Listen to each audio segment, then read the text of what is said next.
எல்லோருக்கும் வணக்கம். சிலுவை தியானமும் ஜெபமும் அப்படிங்கிற தலைப்புல இன்னைக்கு நம்ம பார்க்க போறது குற்றம் இல்லாத இயேசுவின் ரத்தம்.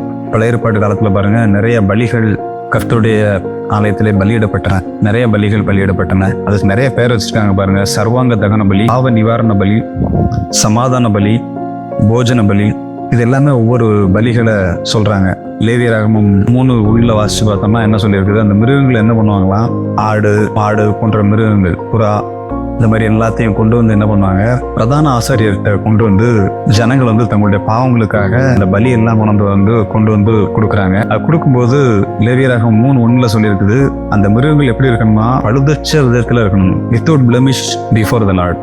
அந்த மிருகங்கள் எல்லாமே செக் பண்ணுவார்.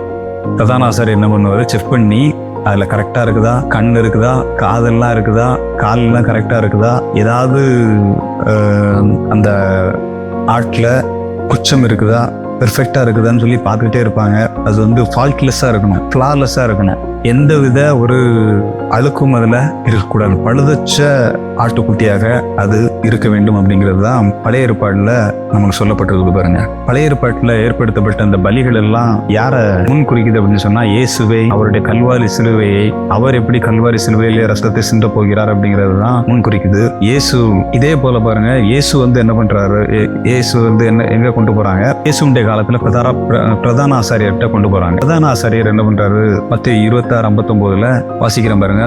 பிரதான ஆசாரியரும் மூப்பரும் அங்கத்தார் யாவரும் இயேசுவை கொலை செய்யும்படி பொய் சாட்சி தேடினார்கள். பிரதான ஆசிரியர்கிட்ட இயேசுவை கொண்டு வராங்க. இயேசுகிட்ட எந்த பிரச்சனையுமே இல்லை, எந்த பாவமும் இல்லை, சுத்தமா இருக்கிறாரு, யாரும் அவங்க மேல குற்றம் சுமத்த முடியல. அதனால என்ன பண்றாங்க, பொய் சாட்சியை தேடுறாங்க. 60வது வசனம் மத்தேயு 26:60 சொல்லியிருக்கு பாருங்க, ஒருவரும் அகப்படவில்லை. பொய் சாட்சி சொல்றது கூட யாரும் வரமாட்டாங்க. அதனால அவங்க என்ன பண்றாங்க, அநேகர் வந்து பொய் சாட்சி சொல்லியும் அவர்கள் சாட்சி ஒவ்வவில்லை. சில பேரை பிரதான ஆசிரியர்கள் எடுத்து என்ன பண்றாங்க, பொய் சாட்சி சொல்ல வைக்கிறாங்க. ஆனா அந்த பொய் சாட்சி எல்லாம் நிக்க மாட்டேது. கடைசியில 2 பொய் சாட்சியை வச்சு இயேசு வந்து மரண தண்டனை கொடுக்கலாம் அப்படின்னு சொல்லி என்ன பண்றாங்க, ஒரு பொய் சாட்சி என்னன்னா, தேவாலயத்தை இவர் வந்து இடித்து 3 நாள்ல கட்டுறேன் அப்படின்னு சொன்னாரு அப்படின்னு சொல்லி. தேவாலயத்தை அவர் ஏன் இடிக்கிறாரு, இதுக்கு அவர் எக்ஸ்பிளைன் பண்ணியிருக்காரு பாருங்க, ஏற்கனவே எக்ஸ்பிளைன் பண்ணியிருக்காரு. அது என்ன சொல்றாரு, தன்னுடைய சரீரத்தை எப்படி கல்வாரி சிலுவையிலே ஜனங்களை அடிப்பார்கள், சிலுவையில அறைவார்கள், சிலுவையில அவர் மறிக்கிற ரத்தம் சிந்தி மறிப்பார், அதுக்கடுத்து எப்படி 3ஆம் நாள்னே உயிர் தெழுவார், அப்படி சொல்றாரு. அந்த ஆலயங்கிறது அவருடைய சரீரத்தை தான் சொல்றாரு. அப்படிதான் அந்த ஆலயத்தை இடித்து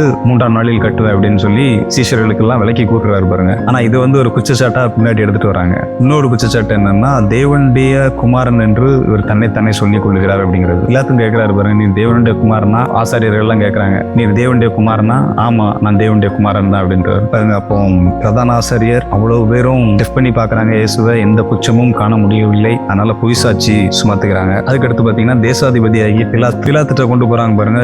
மத்தேயு 27:9 அவன் நியாயாசனத்தில் உட்கார்ந்திருக்கையில் அவனுடைய மனைவி அவனிடத்தில் ஆள் அனுப்பி, நீர் அந்த நீதிமானை ஒன்றும் செய்ய வேண்டாம். இவரும் குற்றமில்லாத ஒரு மாசச்ச ஆட்டுக்குட்டியாக இருக்கிறார் பாருங்க. நீர் அந்த நீதிமானை ஒன்றும் செய்ய வேண்டாம், அவர் நிமித்தம் இன்றைக்கு சொப்பனத்தில் வெகுபாடுபட்டேன் என்று சொல்ல சொன்னார். நீதிமான் இயேசுவை வந்து நீங்க ஏதாவது தண்டனை எதுவும் கொடுத்துறாதீங்க, அதன் மூலமா எனக்கு சொப்பனத்துல நான் வந்து ரொம்ப கஷ்டப்பட்டு இருக்கிறேன் அப்படின்னு சொல்லி பிலாத்து ஒரு மனைவி வந்து சொல்றான். பிலாத்துவே சொல்றாரு பாருங்க, பிலாத்து மத்தேயு 27:24 சொல்றாரு, தண்ணீரை அள்ளி ஜனங்களுக்கு முன்பாக கைகளை கழுவி, இந்த நீதிமானுடைய ரத்தப்பலிக்கு நான் குற்றமற்றவன், நீங்களே பார்த்து கொள்ளுங்கள் என்றான். இவன் தான் ஜட்ஜி பாருங்க. இவன் வந்து இயேசு விடுவிக்கிறதுக்கு அதிகாரம் இருக்குது, இல்ல கொலை செய்யறதுக்கு அதிகாரம் இருக்கு. இவன் சொல்றான், இயேசு வந்து நீதிமான், அவருடைய ரத்தப்பலிக்கு நான் உடன்பட மாட்டேன், நான் குற்றமற்றவன் சொல்லி கையை கழுவிறான். அப்ப இயேசு வந்து நீதிமானா இருக்கிறார், குற்றமற்ற தேவாட்டு குட்டியா இருக்கிறார். இவ்வளவு எக்ஸாம் நடந்துச்சு, எக்ஸாமினேஷன் பண்றாங்க, எல்லாம் பெர்ஃபெக்ட், ஆல் பெர்ஃபெக்ட். அவர் பாருங்க. இன்னொருத்தர் யூதாஸ் இருக்கிறான் பாருங்க. யூதாஸ் என்ன பண்றான், தன்னுடைய அந்த 30 வெள்ளிக்காசுக்காக இயேசுவை காட்டி கொடுத்துட்டு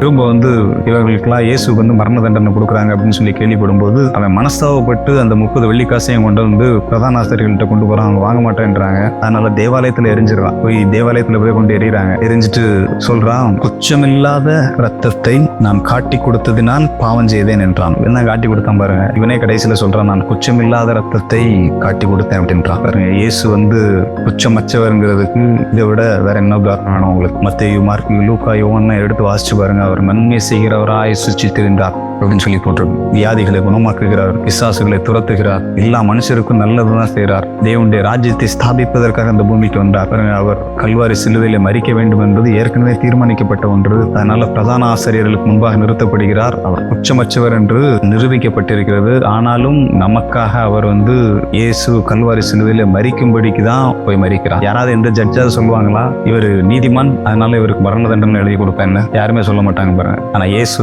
நமக்காக அதை செய்தார். 1 பேதுரு 1:19 சொல்லியிருக்குது. பேதுரு இயேசுவை பத்தி சொல்லும்போது சொல்றாரு, இவர் குற்றமில்லாத மாசற்ற ஆட்டுக்குட்டியாகிய கிறிஸ்துவின் விலையேற பிச்சரத்தினாலே மீட்கப்பட்டிருக்கிறீர்கள். அவருடைய ரத்தம் எப்படிப்பட்டது? குற்றமற்றது. நமக்கு இதனால என்ன உண்டாயிருக்கிறது? இந்த குற்றமில்லாத மாசற்ற இயேசுடைய தேவாட்டு குட்டியான இயேசுடைய ரத்தம் உங்களுக்காகவும் எனக்காகவும் அது சிந்தப்பட்டிருக்கிறது. இந்த ரத்தம் தான் நம்முடைய பாவங்கள நம்மை கழுவுகிறது. இயேசு குற்றமற்றவர், நாம் எல்லாம் குற்றவாளிகள். இயேசு குற்றமற்றவர், அவருடைய ரத்தம் நம்மை கழுவுகிறது. நாம் ஜெபித்தோத்திரம் கர்த்தாவே, நீர் ஆண்டவரே இதை கேட்டுக்கொண்டிருக்கிற ஒவ்வொருவருக்காகவும் ஜெபிக்கிறோம் கர்த்தாவே. நீர் குற்றமற்றவராக இருக்கிறீர் கர்த்தாவே, நீர் பழுதற்றவர், நீர் பெர்ஃபெக்டா இருக்கிறீர், நீர் ஃபால்ட்லெஸ்ஸா இருக்கிறீர், நீர் ஃப்ளாலெஸ்ஸா இருக்கிறீர். இடத்தில் ஒரு குறையும் இல்லை. Without blemish before the father. Thank you Lord. நீர் அப்படி இருந்து கர்த்தாவே எங்களுடைய குற்றங்களை எல்லாம் நீர் ஏற்றுக்கொண்டு மரித்ததினாலே ஆண்டவரே எங்களுக்கு விடுதலை உண்டாயிருக்கிறது. அதற்காக ஸ்தோத்திரம். இதை கேட்டுக்கொண்டிருக்கிற ஒவ்வொருவருக்கும் ஆண்டவரே இதை புரிந்து கொள்ள அறிந்து கொள்ள அவர்களுடைய மனக்கண்கள் திறக்கப்படட்டும் கர்த்தாவே. நீரே ஆசீர்வதியும். இயேசுவின் நாமத்திலே ஜெபிக்கிறோம் பிதாவே. ஆமென்.